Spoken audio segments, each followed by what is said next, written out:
اصحاب کہف کا نام تو سنا ہے نا ماشاءاللہ آپ حضرات. پہلے اس کی فضیلت میں ایک حدیث نہ بیان کروں. نبی کریم صلی اللہ علیہ وسلم نے فرمایا، یہ مسلم شریف کی حدیث ہے، دجال آئے گا قیامت کے قریب اور بڑے لوگوں کو گمراہ کرے گا. تو حضور نے فرمایا جو سورہ کہف کی 10 آیات زبانی یاد کر لے نا، وہ دجال کے فتنے سے بچ جائے گا. اللہ توفیق عطا فرمائے. اس سورہ مبارکہ کی آیت نمبر 9 سے اصحاب کہف کا ذکر شروع ہوتا ہے. اصحاب کہف، جب حضرت عیسیٰ علیہ السلام کو اللہ کریم نے چوتھے آسمان پہ بلا لیا نا، تو دقیانوس نام کا ایک بادشاہ ہوا بنی اسرائیل کے اندر، بڑا ظالم تھا. اس نے گمراہی پھیلا دی اور جو لوگ معاذ اللہ کفر اور شرک نہیں کرتے تھے انہیں قتل کروا دیتا تھا. تو 7-8 نوجوان اپنا ایمان بچا کے بھاگے. او ہو اللہ اکبر، ساری دنیا مال بچا کے بھاگتی، وہ 7-8 نوجوان اپنا ایمان بچا کے بھاگے کہ یہ ہمیں کہیں کفر کی طرف نہ لوٹا دے. تو جا کے ایک غار کے اندر چلے گئے تو ایک کتا بھی ان کے ساتھ ہو گیا. انہوں نے کتے کو بڑے روڑے مارے کہ یہ اگر بھونکے گا، آواز نکالے گا تو ہم پکڑے جائیں گے، ہم نے تو چھپنا ہے. پر اس کو نا ولیوں سے پیار ہو گیا. اس نے کہا بھگاؤ جتنا مرضی مجھے، فطرت میری ہے کہ میں بھونکتا ہوں، پر جب اللہ کے ولی ہوں تو پھر میں ادب کرتا ہوں. یہ قرآنی واقعہ ہے. اچھا، یہ عین وہ واقعہ ہے قرآن مجید کا کہ جو بہت ساری چیزوں پر ویسے ہی نص ہے اور بہت ساری زبانیں ویسے ہی گنگ ہو جاتی. تو وہ 6-7 لوگ تھے، وہ چلے گئے غار کے اندر، جا کے انہوں نے پناہ لے لی. بادشاہ کو پتا چل گیا کہ غار کے اندر ہے. اچھا، اللہ کی قدرت جیسے ہی داخل ہوئے انہیں نیند آ گئی، یہ سو گئے. اور قرآن مجید کہتا ہے، قرآن مجید کے یہ لفظ ہیں کہ کتا غار کے منہ پر بازو پھیلا کے بیٹھ گیا، گویا اپنے مالکوں کی خدمت کر رہا ہے. اب میاں صاحب کی ایک بات کر لیں درمیان میں. میاں صاحب فرماتے ہیں جنہ تنا وچ عشق نہ رچیا، کتے ہونا تھی چنگے، اور چلو مالک دے کر راکھی کر دے، صابر بھوکے ننگے. یہ دیکھو نا کہ اتنا تو ان کے اندر بھی کمال ہے. اپنے نا دونوں بازو پھیلا کے، کتا بھی غار پہ بیٹھ گیا. ان کو نیند آ گئی. بادشاہ نے پتا کرایا کہاں بھاگ کے گئے، تو کہا وہ غار کے اندر ہے. بادشاہ کہنے لگا کہ ان کی سزا یہ ہے کہ ایک دیوار چن دو غار کے منہ میں، غار کوئی بند کر دو. جس بندے کی ڈیوٹی لگائی نا غار چننے کی، بندہ بڑا نیک تھا، اس کو دیوار بنانے کا ذمہ دیا. اس نے نا دیوار بھی بنائی اور ایک تختی پہ نا سب کے نام لکھے، اور وہ تختی ایک صندوق میں رکھ کے وہاں بند کر دی. اور اسی طرح کی ایک تختی اس کے نیچے لکھا کہ ایک تختی ان کے ناموں کی نا میں مال خزانہ میں بھی بند کر رہا ہوں. اللہ تبارک و تعالیٰ کی قدرت کے بعد مفسرین نے لکھا ہے وہ 100 سال تک سوئے رہے، اور بعض نے لکھا ہے کہ 300 سال تک سوئے رہے. 300 سال کے بعد اس طرح ہوا کہ حکومتیں بدل گئیں. بیدروس نام کا ایک بادشاہ آ گیا، وہ بڑا نیک دل تھا. اس نے ہر طرف حضرت عیسیٰ علیہ السلام کی شریعت کا پھر سے نعرہ بلند کیا. اب نا کچھ لوگ ایسے تھے جو منکر ہو گئے تھے کہ مرنے کے بعد دوبارہ کیسے اٹھیں گے. بادشاہ ایک دن حجرے میں گیا، جا کے دعا مانگی، یا اللہ کوئی ایسی بات دکھا جس سے لوگوں کا ایمان پکا ہو جائے. اس طرح کے بھی بادشاہ ہوا کرتے تھے. تو رب کریم نے کہا میں نے تو پہلے ایک راز چھپا کے رکھا ہوا ہے، کھول دیتے ہیں. اس نے دعا مانگی، اور ادھر کیا معاملہ ہوا، ایک چرواہا بکریاں چرانے والا وہاں سے گزرا. اس نے سوچا یہ دیوار ہے، اگر اس کا منہ کھول لوں نا کبھی تو میری بکریاں یہاں تھوڑا سا دھوپ کے اندر سستا لیا کریں گی. اس چرواہے نے کیا کیا کہ اس نے وہ دیوار گرائی تاکہ میری بکریاں اندر جایا کریں. وہ دیوار گرائی تو اس نے اندر 6-7 لوگ سوئے ہوئے دیکھے اور کتا بھی سویا ہوا دیکھا. اللہ تبارک و تعالیٰ اپنی قدرت سے، اپنے فضل سے ان کی کروٹیں بھی بدلتا رہا. اپنی قدرت سے ایک طرف انسان پڑا رہے نا تو اعضاء گل جاتے ہیں، ان کی کروٹیں بھی بدلی جاتی، مناسب روشنی بھی دی جاتی، حرارت بھی. اس نے دیوار گرائی تو ان کی آنکھ کھل گئی. ایک دوسرے سے کہنے لگے آج تو بڑی گہری نیند سوئے ہیں یار، آج تو لمبی نیند پوری کر لی، چلو بھوک بڑی لگی ہے ایک دوست کو بھیجو. یہ سارا واقعہ قرآن مجید میں موجود ہے، میں اپنے لفظوں میں بیان کر رہا ہوں. جاؤ ایک دوست کو بھیجو بازار سے نا کھانا لے آئے. پیسے وہی 300 سال پرانی کرنسی. وہ جب نان بھائی کی دکان پہ گیا نا سامان لینے، اس کو پیسے دیے تو نان بھائی نے ہاتھ پکڑ لیا، کہنے لگا میاں تو کدھر سے آیا، یہ کون سے پیسے؟ اس نے کہا پیسے کاہے کہ میں بھی سوچ رہا ہوں کہ حالات بدلے ہیں، سارے حضرت عیسیٰ کا کلمہ پڑھ رہے ہیں، ماحول اور ہے. اس نے کہا تیرے ہاتھ کوئی خزانہ لگ گیا. یہ تو ہم نام سنتے تھے کہ یہاں کوئی دقیانوس نام کا بادشاہ رہے، کوئی خزانہ، بتا کہاں سے لیے. شور ہوا، حاکم شہر تک خبر پہنچی، بادشاہ تک پہنچی. اس نے بتایا کہ بھائی ہم تو دقیانوس کے ڈر سے بھاگے ہیں، کل بھاگے ہیں یا آج سویرے، اتنا زیادہ ہمیں پتا نہیں، کل یا آج سویرے بس نا. اتنا سا ہمیں یاد ہے کہ ہم گئے تھے. بہرحال لوگ جمع ہو گئے، اکٹھے ہو گئے، غار تک پہنچے. اب جو غار کے اندر تھے وہ پتا کہتے کہتے لگتا ہے ہمارا دوست پکڑا گیا ہے. پکڑا گیا ہے تو اب بندے جمع ہو گئے، وہ اندر ڈر رہے تھے، تسبیح کر رہے تھے، اللہ کو یاد کر رہے تھے. ادھر یہ پہنچ گیا جب ان لوگوں نے یہ جیتا جاگتا رب کے فضل کا نمونہ دیکھا. اور بادشاہ نے کہا کہ یہ کیا ہے. صندوق کھولا تو اس کے اندر وہ تختی لکھی تھی کہ یہ ان کے نام ہے، یہ دقیانوس سے ڈر کے بھاگے ہوئے ہیں، یہاں یہ سو رہے ہیں، اور اسی کی ایک تختی میں نے فلان جگہ بھی دفن کیا. وہ تختی بھی وہاں سے نکل آئی. اب سب لوگوں کی آنکھوں میں آنسو آئے اور سب کہنے لگے لا الہ الا اللہ، لا الہ الا اللہ، لا الہ الا اللہ۔ سب کہنے لگے ان اللہ علی کل شیء۔ جب ان کی بات پوری ہو گئی، لوگوں کے ایمان پختہ ہو گئے، تو اصحاب کہف کہنے لگے کہ ہمیں اب اجازت ہے، ہم پھر دوبارہ غار میں جاتے ہیں۔ وہ غار میں گئے تو رب نے پھر انہیں موت عطا فرمائی، نیند عطا فرمائی، تحفہ دیا۔ بادشاہ نے پھر اس کے آگے دیوار بنائی اور وہاں بادشاہ نے ایک مسجد تعمیر کرا دی، لوگ زیارت کرنے جاتے۔ یہ اصحاب کہف کا ذکر ہے۔ اب یہاں ہمارے مفسرین نے لکھا ہے کہ وہ جو کتا تھا نا، وہ بھی ساتھ ہی تھا۔ اللہ قیامت والے دن اسے انسانی، یا تو انسانی شکل ملے گی، یا جیسے رب کا فضل ہوگا رب کریم اسے بھی جنت عطا فرمائے۔ اس نے تبلیغ کی، دین کی، اس نے کیا کیا؟ تبلیغ کی، نمازیں پڑھی، روزے رکھے، حج کیا، 10 ہوتے صحیح اس کیتا کی۔ اسی آخی نا خدا کے فضل سے ہم پر ہے سایہ غوث اعظم کا، ہمیں دونوں جہاں میں ہے سہارا غوث اعظم کا۔ لوگ پریشان ہو جاتے ہیں، کہتے ہیں کس طرح کی بات کرتے ہو؟ تو میں نے کہا اصل میں تیرا عقیدہ کچا ہے۔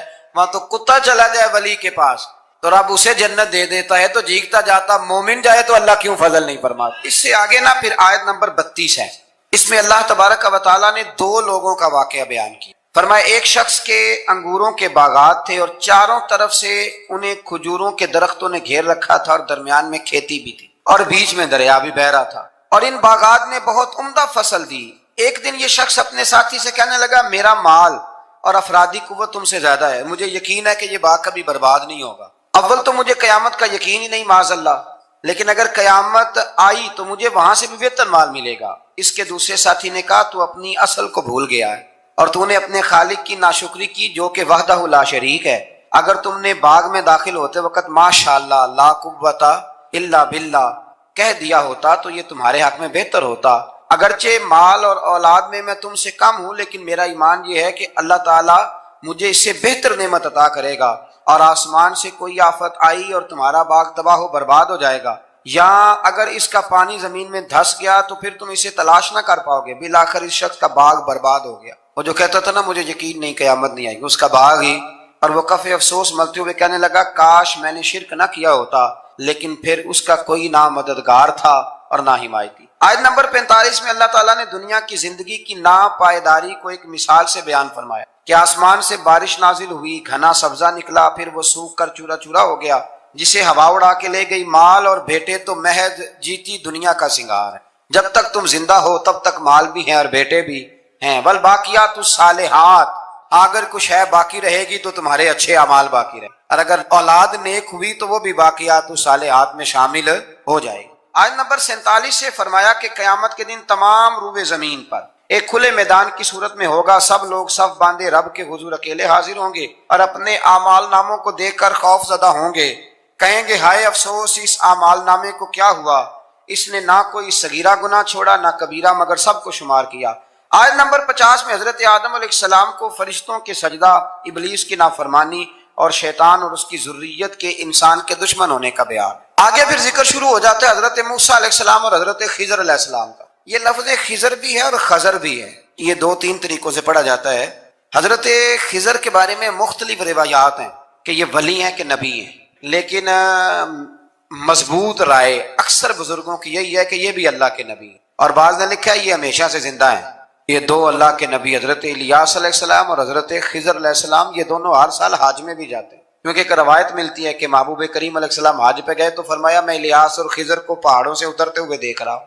تو جن کو اللہ نے کھلی آنکھیں دی ہوتی ہیں پھر انہیں زیارت بھی ہوتی ہے، انہیں یہ نظر بھی آتے ہیں۔ حضرت خضر علیہ السلام کو اللہ نے علم لدنی عطا فرمایا۔ یہ علم لدنی اللہ جس کو اپنے پاس سے عطا کر دے اس کو علم لدنی کہتے ہیں۔ حضرت موسیٰ علیہ السلام ایک دن تقریر کرتے ہوئے کسی نے پوچھا کہ آپ سب سے بڑے عالم ہیں، فرمایا الحمدللہ۔ اللہ کریم نے فرمایا نہیں ہے موسیٰ کلیم، آپ سے بڑے بڑے بھی ہیں، ہمارے یہاں مسئلہ ہے پا نہ پڑی، اور لوگ مناظرہ کرنے آتے ہیں۔ کئی دفعہ لوگ نا مسئلہ بتاتے ہیں تو میں کہتا ہوں جناب آپ نے بتا دیا کہ اب آپ نے حکم کرنا ہے۔ کبھی کبھی کچھ لوگ ایسی باتیں کرتے ہیں وہ جی آپ ایک بندے کا نام لیتے ہیں ذکر کرتے ہیں، تو میں نے کہا چلو ہم نے بھی کہیں کچھ پڑھا ہی ہوگا نا تبھی تو ذکر کرتے ہیں، لیکن جو آتے ہیں نا لوگ وہ مشورہ تمہارے دور میں ہے ہی نہیں، جس نے جو لائن پڑھ لیا ہے وہ اس پہ پکا ہو گیا، سارا نہیں نہ پڑھا، سارا پڑھے پھر بات سمجھ میں آتی ہے۔ حضرت موسیٰ کلیم اللہ کے نبی ہیں اور کیا بات ہے ان کی، اور یہ بھی اللہ کا فضل ہوا، حضرت موسیٰ نے یہ بات کی تبھی تو ہمیں اتنی شاندار حکمتوں کے پھول ملے، یہ بھی حضرت موسیٰ کا ہی کمال ہے۔ تو حضرت موسیٰ نے کہا کہ اے اللہ وہ جو مجھ سے بڑا ہے عالم ہے وہ کہاں ملے گا جس سے میں حکمت کی بات سیکھوں تو فرمایا جہاں مجمع البحرین ہے نا، دو دریا ملتے ہیں، وہاں وہ ملے گا۔ حضرت موسیٰ کلیم سے اللہ نے فرمایا کہ جاؤ، جہاں دو دریا ملیں گے نا وہاں تمہیں وہ شخص ملے گا۔ تو یا اللہ میں کس طرح؟ فرمایا زادرہ ساتھ لے جاؤ، کھانے پینے کا سامان۔ حضرت موسیٰ کلیم لے گئے، مچھلی بھی لے گئے۔ فرمایا یہ مچھلی جہاں تمہارے برتن سے نکل کے دریا میں داخل ہو، وہاں دریا میں شگاف پڑ جائے گا، وہاں وہ تمہیں شخص ملے گا۔ حضرت موسیٰ نے اپنے خادم حضرت یوشع بن نون علیہ السلام کو بھی ساتھ لیا۔ یہ بعد میں حضرت موسیٰ علیہ السلام کے جانشین ہوئے۔ یہ دونوں سفر پہ نکل گئے، ایک جگہ پہ پہنچے جہاں پہاڑ تھا، ساتھ دریا بھی تھا، اس کے نیچے آرام کرنے لگے۔ حضرت موسیٰ کلیم سو گئے تو یوشع بن نون علیہ السلام موجود تھے، مچھلی جھٹ سے نکلی، دریا میں داخل ہو گئی، وہاں راستہ بھی بن گیا۔ اب اٹھے حضرت موسیٰ کلیم، جب اٹھے تو فرمایا چلو چلیں، تھوڑا آگے جا کے فرمایا بھوک لگ رہی ہے، کھانا تو نکالو۔ انہیں یاد آیا، کہنے لگے حضور مچھلی تو دریا میں چلی گئی تھی۔ فرمایا تو نے بتایا نہیں، وہی تو ہماری منزل تھی جہاں مچھلی دریا میں گئی۔ پھر وہاں سے واپس آئے قدموں کے نشانوں پہ، وہاں پہنچے جہاں مچھلی گئی تھی، تو وہاں ایک شخص لیٹا ہوا تھا چادر لے کے۔ آپ نے سلام لی تو انہوں نے کہا وعلیکم السلام یا موسیٰ کلیم اللہ۔ تو آپ نے فرمایا آپ کون ہیں؟ فرمایا میں وہی ہوں جس کو آپ تلاش کر رہے ہیں۔ تو فرمایا آپ نے مجھے کیسے پہچانا؟ فرمایا جس رب نے تمہیں بھیجا ہے نا اس نے ہی مجھے بتایا ہے کہ موسیٰ آ رہے ہیں۔ اب حضرت خضر نے جو کچھ فرمایا وہ بڑا شاندار ہے۔ فرمایا موسیٰ کچھ باتیں ایسی ہیں جن کا آپ کو علم ہے اور مجھے نہیں، اور کچھ ایسی ہیں جن کا مجھے علم ہے اور آپ۔ اللہ اکبر، یہ کبھی ہماری سمجھ میں بات آ جائے، یہ کبھی سمجھ میں آ جائے، کچھ باتیں ایسی ہیں جس کا مجھے علم ہے، اور یہ بڑے بڑے سیانے بندے نہیں مانتے، بڑے بڑے میں عالم ہوں جی، تو آپ عالم ہیں میاں ایک شعبے کے، لیکن بہت سارے دنیا میں شعبے ہیں نا، دین کے عالم کا درجہ سب سے بڑا ہے، لیکن قانونی مشاورت کرنی ہے تو آپ وکیل سے کریں گے، گاڑی کے بارے میں پوچھنا ہے تو کسی مکینک سے پوچھیں، لیکن آپ بن کے نہ بیٹھ جائیں۔ فرمایا جس کا آپ کو علم ہے مجھے نہیں، اور جس کا مجھے علم ہے ان میں سے آپ کو نہیں۔ تو کہا میں پھر آپ کے ساتھ رہنا چاہتا ہوں اور میں وہ سیکھنا چاہتا ہوں جو آپ بتا رہے ہیں۔ تو حضرت خضر فرمانے لگے صبر کر لیں گے میرے ساتھ، یہ سب سے مشکل کام ہے، یعنی ہر بات کی تو یہاں لوگوں کو وضاحت چاہیے، کھانسے بھی تو آپ کو بتانا پڑے گا کھانسے کیوں، ہنسے بھی تو آپ کو بتانا پڑے گا ہنسے کیوں۔ بھئی بزرگ ہیں، بزرگوں کی باتوں میں حکمتیں ہوتی ہیں، لیکن ہم حکمت کی طرف جانے کو تیار نہیں ہوتے، ہمیں تو فوری طور پہ جواب چاہیے، حل چاہیے۔ حضرت موسیٰ علیہ السلام جناب خضر کے ساتھ چلے، فرمایا صبر کروں گا، میں چلتا ہوں آپ کے ساتھ۔ دریا کے قریب گئے کشتی میں بیٹھنے کے لیے، تو کشتی والوں نے حضرت خضر کو پہچان لیا، بغیر کرائے کے سوار کرایا، اور جب پار اترنے لگے تو حضرت خضر نے کشتی کا ایک تختہ ہی توڑ دیا۔ حضرت موسیٰ کہنے لگے یہ آپ نے کیا کیا؟ انہوں نے نیکی کی، آپ نے تختہ توڑ دیا۔ فرمایا آپ کو کہا تھا نا آپ نے صبر نہیں کرنا۔ فرمایا چلو میں صبر کروں گا۔ تھوڑا آگے گئے تو ایک نوجوان لڑکا، ابھی چھوٹی عمر ہے، وہ ملا۔ حضرت سیدنا خضر علیہ السلام نے اسے قتل ہی کر دیا۔ فرمانے لگے آپ نے قتل ہی کر دیا؟ ایک قرآن مجید ہے بھائی، میں کبھی کبھی سوچتا ہوں یہ ہم کسی درویش کی بات سناتے تو بندے اڑ جاتے، فتوے نکلتے کہ نہ نکلتے؟ میرا خیال ہے ہر مسجد سے نکلتے، اور فتوے ایک ایک جتنے مسجد میں نمازی ہوتے سب کے ہاتھوں میں فتوے ہوتے۔ قتل کر دیا، قتل ہی ہو گیا بندہ۔ تو حضرت سیدنا موسیٰ علیہ السلام فرمانے لگے آپ نے قتل ہی کر دیا۔ فرمایا میں نے کہا تھا نا آپ نے صبر نہیں کرنا۔ آپ فرمانے لگے چلو اگر اب میں بولا نا تو بے شک آپ مجھے علیحدہ کر دیجیے۔ حضرت موسیٰ کلیم اب بولا تو علیحدہ کر دیں۔ ایک بستی میں داخل ہوئے، بستی کے لوگوں سے پانی مانگا تو انہوں نے پانی بھی نہ دیا، آرام کرنے کو جگہ بھی نہ دی، پر وہاں ایک دیوار گر رہی تھی، حضرت خضر علیہ السلام نے سیدھی کرنی شروع کر دی، ساری دیوار بنائی۔ تو حضرت موسیٰ کہنے لگے کن لوگوں کی خدمت کر رہے ہو جنہوں نے پانی بھی نہیں دیا، انہوں نے پانی تک نہیں پوچھا۔ فرمانے لگے بس بھئی آپ نے وعدہ کیا تھا کہ اب بولیں گے تو بے شک علیحدہ کر دیں، آپ بولیں، اب آپ کا اور میرا ساتھ زیادہ نہیں چل سکتا، آپ بولیں۔ جو بول پڑے نا غلامی کرے تو رستے لمبے چلتے ہیں، اور جو بولے نا جس کو وضاحتیں چاہیے ہو وہ غلام نہیں ہوتا، اس کے ساتھ پھر باتیں لمبی۔ ہاں تو آنکھ بند کر کے چل، ہاں آزم یاتے لائیے ہی نہ تجھے لائیے تھے، پھر آنکھ بند کر کے پیچھے چل کے بات ختم ہو گئی۔ حضرت خضر علیہ السلام نے جب کہا نا کہ اب آپ کا وعدہ ختم ہو گیا، فرمایا میں آپ کو جانے سے پہلے حکمت بتاتا ہوں، یہ وہ علم ہے جو اللہ نے مجھے اپنے پاس سے عطا فرمایا ہے، یہ وہ ہے جو علم لدنی ہے۔ کہا جناب کیا مطلب؟ فرمایا وہ جو میں نے تختہ توڑا تھا نا، تو یہ مسکین بچے ہیں جن کی کشتی تھی، تو دریا کے اس پار بادشاہ کھڑا تھا، وہ جو صحیح صحیح کشتیاں ہوتی تھی قبضے کر لیتا تھا، اور جو تھوڑی سی ٹوٹی پھوٹی ہوتی تھی نا وہ چھوڑ دیا کرتا تھا، تو میں نے تھوڑی سی کشتی ان کی اس لیے توڑ دی ہے تاکہ دیکھے گا تو چھوڑ دے گا، اس لیے میں نے بھلا کیا ہے۔ اور فرمایا وہ جو بچہ میں نے قتل کیا نا وہ شروع سے ہی کفر کا دل دادا تھا، اس کے ماں باپ نیک تھے، اگر بڑا ہوتا جوان ہوتا تو ہو سکتا ہے ماں باپ کو بھی کفر میں مبتلا کر دے، اب اس کے بدلے اللہ انہیں صالح بیٹا عطا فرمائے، تو یہ بھی میں نے اللہ کے دیے ہوئے علم سے کیا۔ اور فرمایا یہ جو دیوار میں نے نبی ہو کے یا ولی ہو کے مزدوری کر کے دیوار بنائی ہے نا، اللہ اکبر۔ فرمایا یہ دیوار عام لوگوں کی نہیں، یہ یتیم بچوں کا خزانہ ہے دیوار کے نیچے، یہ گر جاتی تو خزانہ ظاہر ہو جاتا، اور بچائی اس لیے ہے کہ وکان ابوہما صالحا، ان بچوں کا باپ نیک آدمی تھا، ان کا باپ۔ قاضی ثناء اللہ صاحب پانی پتی فرماتے ہیں ڈائریکٹ باپ نہیں تھا، 7ویں نسل میں جا کے باپ بنتا تھا۔ سن لیں یہ بھی بات، ایک بندہ نیک ہو تو اس کی 7 نسلوں تک رب خزانوں کی بھی حفاظت فرماتا ہے۔ اب آپ اندازہ فرمائیں کہ بات کتنی دور تک جاتی ہے۔ بزرگوں کی باتوں میں نا حکمتیں ہوتی ہیں، دانائیاں ہوتی ہیں۔ یہ طریقت کے جو لوگ ہوتے ہیں انہیں سبق یہ دیا جاتا ہے کہ آمنا و صدقنا، ماننا ہے اور تصدیق کرنی۔ ہمارا معاملہ یہ ہے کہ یہاں وضاحت دینی پڑتی، وہ جی وہاں کیا ہوا تھا، وہ جو گاڑی آپ کے پاس ہے تو وہ کہاں سے آئی، تو وہ جو کل آپ نیا جوڑا پہن کے آئے تھے تو وہ کدھر سے آیا۔ تو جو لوگ وضاحتیں مانگتے ہیں وہ اپنے نہیں ہوتے، ان کا غلامی کا رشتہ نہیں ہوتا۔ حبیب اور ہوتا ہے، شریک اور ہوتا ہے۔ شریک وضاحتیں مانگتے ہیں، حبیب محبت کرتے ہیں۔ ہمارا آج سب سے بڑا المیہ یہ ہے، سب سے بڑا، کہ ہم کسی حکمت کے تحت کوئی بندہ اگر کوئی کام کر رہا ہے تو مجبوری ہے کہ ہمیں وہ حکمت بتائی جائے، ایسا نہ کریں۔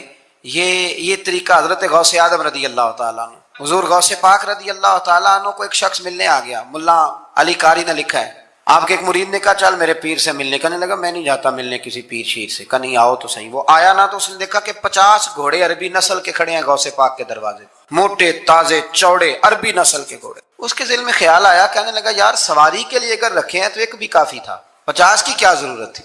اللہ اکبر۔ اب واقعی 50 کھڑے تھے، مرید کے پاس جواب ہی کوئی نہیں تھا، کہنے لگا یار پتہ مجھے بھی کوئی نہیں، لیکن حضرت صاحب نے رکھے ہیں تو حکمت ضرور کوئی ہوگی۔ اللہ اکبر۔ وہ چلے گئے واپس، وہ روز تنقید کرتا، کیسا تیرا پیر ہے 50 گھوڑے رکھے ہوئے، کیسے تیرا پیر ہے 50 گھوڑے رکھے ہوئے۔ کچھ دن گزرے تو ملا علی قاری کہتے ہیں وہ اعتراض کرنے والے کے پیٹ میں کوئی تکلیف ہوئی، بغداد کے سب سے بڑے طبیب کے پاس گیا، اس نے کہا تیرا تو جگر تباہ ہو گیا ہے، عربی نسل کا ایک گھوڑا چاہیے، اس کو ذبح کریں گے، اس کا جگر نکالیں گے، اس کی دوائی بنا کے تجھے کھلائیں گے اور 50 گھوڑے ہوں گے تو بچے گا۔ اب پریشان ہو گیا، کہنے لگا گھوڑے ہیں تو صحیح، پر جو میں حال کارا آؤں گا گھوڑے تو نہیں ملیں گے، میرا تو جوتوں والا کام ہے۔ میں اور آپ جس ماحول میں رہتے ہیں نا، اس ماحول میں لوگ خوش نہیں ہوتے۔ ایک تو کوشش کرتے ہیں خیر کی خبر ہی نہ دیں، کسی بندے کے اندر 99 خوبیاں ہوں گی بیان نہیں کریں گے، ایک خامی ہوگی روز بیان کریں گے۔ نتیجہ کیا نکلتا ہے، مزاجوں میں خوشی پیدا نہیں ہوتی۔ آہستہ آہستہ انسان غم کا اور غم والی خبروں کا عادی ہوتے ہوتے معاذ اللہ مایوس ہونے لگتا ہے۔ دین اسلام اللہ کی رحمت کی خوشی اور خوشخبری سناتا ہے۔ دین کہتا ہے کہ مزاج خوش رہے، ایسا نہیں ہے کہ دکھ بندے کو نہیں آتے، دکھ تو ہمیشہ ساتھ رہتے ہیں۔ جیسے جیسے انسان خود سفر کرتا ہے دکھ بھی ساتھ سفر کرتے ہیں، ان کے نام بدل جاتے ہیں۔ کبھی بے اولادی کا دکھ ہوتا ہے تو کبھی خدا نہ خواستہ اولاد کسی تکلیف میں ہو تو دکھ ہوتا ہے۔ دکھوں کے نام بدلتے ہیں لیکن وہ موجود۔ ہمارا خیال ہوتا ہے کچھ لوگوں کے بارے میں کہ وہ دیکھو فلانا کتنا بڑا آدمی ہے، شاید بڑا آسودہ حال ہے۔ میں آپ کو تجربے کی بات بتاتا ہوں، جتنا بڑا بندہ بڑا ہوتا ہے اس کا دکھ بھی اتنا بڑا ہوتا ہے۔ لائٹ بند کر میرے عزیز، دکھ ساتھ ساتھ رہیں گے، لیکن آپ اس حقیقت کو بھی سمجھیں کہ نبی پاک علیہ السلام نے فرمایا سب سے زیادہ انبیاء کو تکلیفیں آتی ہیں، اور حضور فرماتے ہیں سب سے زیادہ نبیوں میں سے مجھے تکلیفیں آئی ہیں، لیکن حضرت حارث ابن عبداللہ رضی اللہ تعالیٰ عنہ فرماتے ہیں میں نے اتنا مسکراتے کسی کو نہیں دیکھا جتنا مدینے والے محبوب مسکرایا کرتے۔ دکھ تو رہیں گے، تکلیفیں تو رہیں گی۔ اللہ مہنگے مہنگے موبائل دے، آمین تو کہیے، کبھی کبھی چھوڑنے بھی چاہیے، اس پر بھی آمین کہہ دیں۔ دوستو غور کیجئے گا بات پر، دکھ بھی ساتھ رہے، لیکن حضور نے مسکرا کے وقت گزارا۔ خوش رہنا نا یہ انسان کا طبی مزاج ہوتا ہے۔ اعلیٰ حضرت فاضل بریلوی فرماتے جس کی تسکین سے روتے ہوئے ہنس پڑے اس تبسم کی عادت پہ لاکھوں سلام۔ یہ پوری سیرت ہے سلام۔ فرماتے ہیں تبسم کی عادت، یعنی حضور کبھی کبھی تبسم نہیں فرماتے، تبسم کی عادت پہ لاکھوں سلام۔ یہ تبسم کرتے رہنا، مسکراتے رہنا، یہ حضور کی عادت۔ ہم پتہ کیا کرتے ہیں، ہم باہر والے سارے دکھ بھی اٹھا کے گھر لے آتے ہیں۔ بچوں کا دل کرتا ہے ابا جی آئے ہیں، وہ دوڑ کے دروازہ کھولیں، پیار کریں، ابے کے گلے لگیں۔ بیٹیوں کا دل کرتا ہے، اہلیہ نے سارے دن کے کئی مشورے رکھے ہوئے ہیں، شوہر سے کرنے ہیں۔ اماں کا دل کرتا ہے کئی باتیں کرنی ہیں، وہ کہتا ہے میں باہروں بڑا تانگ آیا جی، لہذا میرے سے کوئی بات نہ کرو۔ او بھائی آپ ڈاکٹر ہیں تو ڈاکٹری باہر چھوڑ کے آئیں، آپ جج ہیں تو آپ اپنا عہدہ باہر چھوڑ کے آئیں، آپ اگر قبلہ پیر صاحب بھی ہیں تو گھر سے باہر ہوں گے۔ آپ مہربانی کریں، اگر آپ گھر آئے ہیں تو یہاں آپ کسی کے شوہر ہیں، کسی کے بیٹے ہیں، کسی کے بھائی ہیں، آپ کو اللہ تعالیٰ نے تمام حقوق آپ کے ذمے لگائیں۔ تبسم کی عادت نہیں، آپ کا لہجہ مسکراہٹ والا ہو، آپ کا انداز خوشی والا ہو۔ حضور خوش رہتے۔ حضرت جریر ابن عبداللہ فرماتے ہیں، سیاستہ میں حدیث ہے، فرماتے ہیں جب بھی مدینے والے محبوب نے مجھے دیکھا، ایک دفعہ نہیں، دو دفعہ نہیں، چار دفعہ نہیں، جب بھی کریم نے دیکھا مسکرا کے ہی دیکھا ہے۔ اللہ کرے آپ بھی مسکرا دیں تھوڑا تھوڑا۔ خوش رہنا بڑا ضروری ہے۔ کچھ بندے نا بیچارے، اس میلاد شریف پہ ایک دوست مجھ سے کہنے لگے، آتے ہیں نا لوگ خبریں لے کے، خطرناک خبریں، اور کچھ لوگوں کے پاس اچھی خبر ہوتی نہیں، وہ جب بھی خبر دیں گے کوئی خوفناک ہی دیں گے، پریشان ہی کریں گے۔ وہ آ کے مجھے کہنے لگے، جی مجھے ایک صاحب کہہ رہے تھے 12 تو میلاد ہے ہی نہیں، میلاد کی تاریخ اور ہے، بڑے پریشان ہو کے آئے۔ تو میں نے کہا آپ اتنے پریشان کیوں ہیں؟ ہم صرف 12 کو میلاد مناتے نہیں، ہم تو سارا سال ہی مناتے ہیں۔ آج کوئی 12 ہے؟ بول کے بتاؤ نا، تو میلاد ہو رہا ہے نا، پریشانی والی کیا بات؟ ایک دن ایک دوست بڑے پریشان آئے، کہنے لگے حضرت صاحب میں نے بڑی آپ سے خاص بات کر۔ میں نے کہا کرو۔ کہنے لگے لوگ مولویوں پیروں کے بڑے خلاف ہیں۔ تو میں اس وقت بھی مسکرایا۔ میں نے کہا پولیس والوں کے بارے میں لوگوں کا کیا خیال ہے؟ وکیلوں کے بارے میں لوگوں کا کیا خیال ہے؟ وابڈا والوں کے بارے میں لوگوں کا خیال؟ میں نے کہا لوگ تو فنکار ہیں اس درجہ کے پل بھر میں، سنگے در کعبہ سے بھی اسنام تراشے، تم کون ہو کیا چیز ہے داغے کبابی، لوگوں نے تو مریم پہ بھی الزام تراشے سلام اللہ علیہ۔ آپ یہ کوئی پریشانی والی بات ہے؟ پولیس والے کون ہیں؟ ہمارا ہی کوئی بھائی ہوگا۔ وابڈا میں کون ہے؟ ہمارا ہی کوئی بھائی ہوگا۔ دینی ماحول میں کون ہے؟ مسجد کے ممبر پہ ہم میں سے ہی کوئی بندہ ہے۔ ہم ویسے ہی ایک دوسرے کے مخالف ہو گئے، خوش نہیں رہنا چاہتے۔ تباً خوش رہیں، مزاج میں خوشی ہو، آپ کا لہجہ میٹھا ہو، شہد ٹپکے، آپ خیر کی خبر دیں۔ جس ماحول میں نبی پاک علیہ السلام کے صحابہ تبلیغ فرماتے تھے وہ پتھر کھانے والا ماحول تھا۔ جس ماحول میں صحابہ کرام لوگوں کو دعوت دیتے تھے وہ شدت والا دور تھا۔ لیکن عزیز دوستو، نبی کریم علیہ السلام جب بھی صحابہ کو کہیں روانہ کرتے تبلیغ کے لیے یا جہاد کے لیے، 2 باتوں کا حکم ضرور دیتے۔ یہ آپ نے یاد رکھنی ہے، بالخصوص نوجوانوں سے کہہ رہا ہوں۔ حضور جب بھی کہیں تشریف لے جاتے 2 باتوں کا حکم دیتے۔ ایک تو فرماتے جہاں جا رہے ہو نا وہاں لوگوں کو مایوس نہ کرنا، خوشخبری دینا۔ اور دوسرا حضور فرماتے جہاں جا رہے ہو نا وہاں لوگوں پر مشکل نہ کرنا، آسانی کرنا۔ سیدہ طیبہ طاہرہ حضرت عائشہ صدیقہ رضی اللہ تعالیٰ عنہ بیان فرماتی ہیں، خود نبی کریم علیہ السلام کو اگر 2 چیزیں امت کے بارے میں دیا جاتا اختیار کے، محبوب یہ قبول کر لے یا یہ قبول کر لیں، تو حضور جو آسان ہوتی تھی وہ قبول فرمایا کرتے۔ مشکلات نہیں، آسانی، مایوسی نہیں، خوشخبری، یعنی آپ مسکرائیں، آپ میں خوشی ہو، حالات سخت بھی ہوں تو مسکرانا ہے۔